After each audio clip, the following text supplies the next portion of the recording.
Locating a business in town or out of town?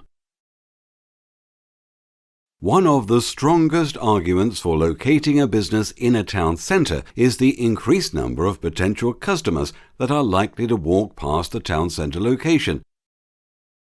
This is important if the business relies on customers that make impulse purchase decisions, for example, a coffee shop. People walking past deciding on the spot to stop for a coffee. This is less important in a business where planned purchases are more common.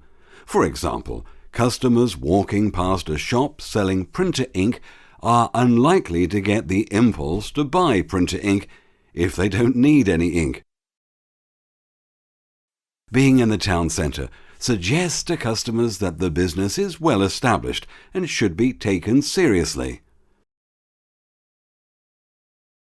Businesses can take advantage of this by placing themselves next to more established competition in the same area.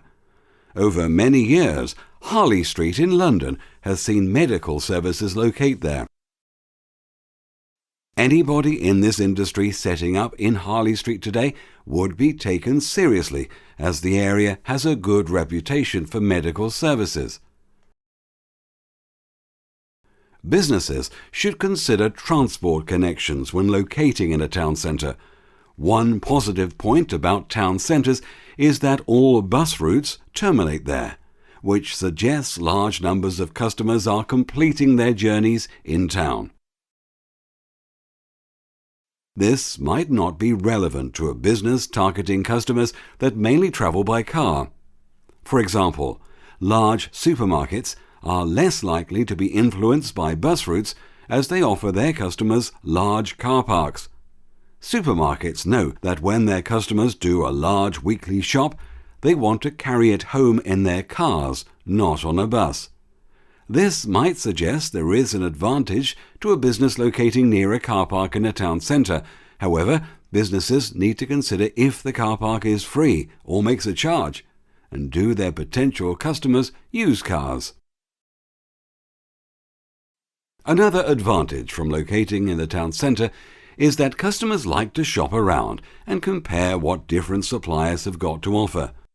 This means that customers will be attracted to areas where competing suppliers are located. However, when locating close to competitor firms, they do need to be able to compete when being compared with other suppliers. If the business relies on customers that make a planned purchase, then they could take advantage of cheaper rents in secondary sites out of town and still expect customers to come and find them when their services are required. Alternatively, a business out of town may have to rely on other methods of promotion to attract customers to try their products, such as promotional offers. They may feel that this is worth it to be out of town and away from competition. However, they need to ask why there is less competition. Is the reason due to the fact that there are no customers?